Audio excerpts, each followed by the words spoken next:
Tenemos trabajo en comisión de reglamento interno, es algo que ya iniciamos el año pasado y hemos venido trabajando.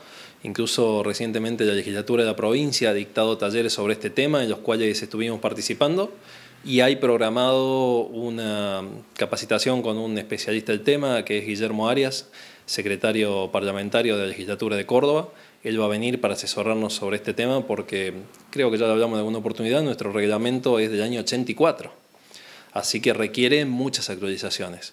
Si bien nosotros hemos hecho una serie de modificaciones sobre el reglamento, como en su momento fue la ordenanza para sesiones remotas, sesiones virtuales, se han ido incorporando modificaciones al mismo, también en su momento incorporamos lo que es el tema regular las abstenciones, pero el reglamento necesita ya una modificación general, hay varios temas que incorporar, temas por ahí más importantes y temas de menor importancia, pero hay temas como por ejemplo el uso de las licencias, cuándo corresponde que venga un concejal en reemplazo que no estaba regulado, el tema de la composición de los bloques, de posibles interbloques, de bloques sin representación política, como hemos tenido el caso en este consejo, donde en virtud de una decisión se conformó un bloque sin representación política. Se refiere a que es un bloque que llegó con la elección bajo una denominación y después se constituye otro bloque. Todos esos son temas que no están regulados, que queremos regular, sobre los cuales en general hay bastante consenso, pero es un tema arduo y de bastante trabajo porque un reglamento rige durante mucho tiempo la vida interna del Consejo Deliberante y tiene que ser un instrumento muy pensado, muy analizado, porque cualquier vacío o error en la redacción acarrea problemas a futuro. No es algo que se puede estar modificando en cada sesión, digamos, no es la ley interna del cuerpo legislativo, así que tiene que ser hecho bien a conciencia. ¿Se va a resolver este año en lo que queda de sesiones ordinarias, que no es mucho? Creo que no, y sinceramente espero que no, porque sería de apuro. Tenemos que seguir trabajando este año y el año que viene me parece que está bien que se termine de trabajar, incluso a lo mejor el reglamento empieza a regir a partir de 2024, eso no es necesario que empiece a regir el año que viene, pero es algo sobre lo cual se tiene que trabajar a conciencia y analizar toda una serie de aspectos. Con el reglamento actual no tiene ninguna reglamentación sobre lo que es perspectiva de género, sobre lo que es inclusión, eso hay que incluirlo, también sobre lo que es la apertura del Consejo al Pueblo, que es participación ciudadana, nueva forma de participación ciudadana, son todas cosas que tienen que estar contempladas. Así que es algo que, si bien no urge en el tiempo, es importante seguirlo trabajando, porque durante mucho tiempo no se estuvo trabajando en comisión sobre el mismo, ahora se ha reanudado el trabajo, y si lleva 1, 2, 3 sesiones o un año más, no importa, lo importante es que salga bien.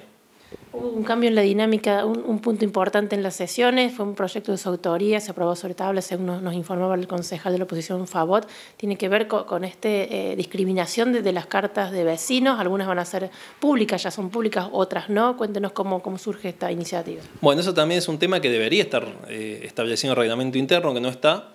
Y toda esta ordenanza, lo que es el tema de cartas de vecino, como te decía recién, sesiones remotas, abstenciones, todo eso va a ir volcado en el nuevo reglamento. Este era un tema que se venía haciendo un poco por uso y costumbre, que todo lo que ingresaba al Consejo en la figura de carta de vecino, es decir, un vecino que mediante una nota de Consejo Deliberante planteaba un requerimiento, se consideraba de índole privado. Pero empezamos a ver en el último tiempo que había muchas de ese tipo de cartas, de notas, que no eran de índole privado. Por ejemplo, si es de índole privado, cuando se plantea una problemática concreta entre dos vecinos, cuando hay problemas como pueden ser violencia de género, necesidades económicas, cualquier tipo de cosas que es particular de la vida privada del vecino, no tiene por qué salir a la comunidad ni darse a conocer. Pero hay otras cosas que ingresaban como carta de vecino que eran fundamentalmente pedidos de excepción a ordenanzas, pedido de excepción, por ejemplo, a una ordenanza de edificación donde se pedía por un determinado motivo construir más metros, o a lo mejor no respetar una medianera, o pedidos de excepción a zonificación o subdivisiones, donde en un determinado caso se solicita realizar un pasaje privado de mayor extensión, muchos pedidos de excepción a habilitaciones comerciales, a lo mejor por no cumplir los metros, a lo mejor por no cumplir la zona, que eso si bien te diría casi que el 99% de los pedidos de excepción no se aprueban, porque el cuerpo en su conjunto considera que para eso está la ordenanza. Algunos sí se tratan y se aprueban y quedaban dentro de esto que es cartas de vecinos. A partir de esta resolución, que entra en vigencia el año que viene, los que trate sobre temas que sean de normas de edificación, zonificación, servicios públicos, subdivisiones, se les va a informar al vecino que lo presenta que eso no es de índole privado, se le informa en el momento de presentarlo y que su tratamiento va a ser público. Esto en el fundamento de que desde el mismo momento que la ordenanza es pública, la ordenanza tiene que ser conocida públicamente y aplica a la totalidad del pueblo, un pedido de excepción también tiene que ser conocido por los vecinos. ¿Por qué? Porque la excepción se tiene que dar con un motivo fundado. En general, por ejemplo, cuando se dan excepciones a pasillos privados, te doy un ejemplo concreto que ocurre bastante. Nosotros tenemos por ordenanza una distancia máxima de un pasillo privado. Cuando se dan excepciones a eso, se autoriza que sea mayor, porque en un principio ese pasillo privado en la subdivisión figura como pasillo privado, pero con la condición de que después pase a ser calle pública. Que una vez aprobada la subdivisión, ese pasillo que en el plano original figura como pasillo privado por una cuestión técnica interna, pase a ser calle pública. ¿Cuál es el fundamento en ese caso? Una mayor interconexión para los vecinos de la villa. Sin ir más lejos, si no me equivoco, en la última sesión o en la anterior se aprobó justamente con esa condición un pasillo privado que conectaba dos calles que hoy no teníamos conectividad. Entonces, se autoriza ese plano, pero ni bien se aprueba, tiene que ser ordenado el municipio.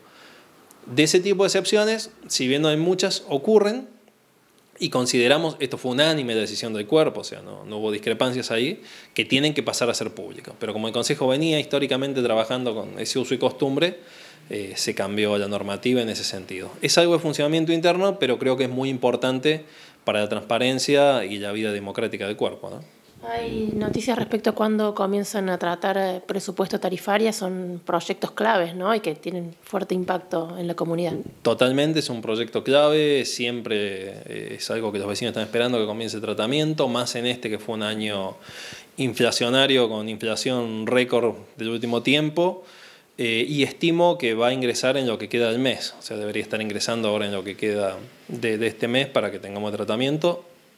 Sin duda que vamos a continuar, estimo, en extraordinarias. Este año va a haber extraordinarias, me parece, como viene el calendario, pero lo que es tarifario y presupuesto, que deberíamos comenzar a tratarlo ahora en noviembre, en lo que queda del mes.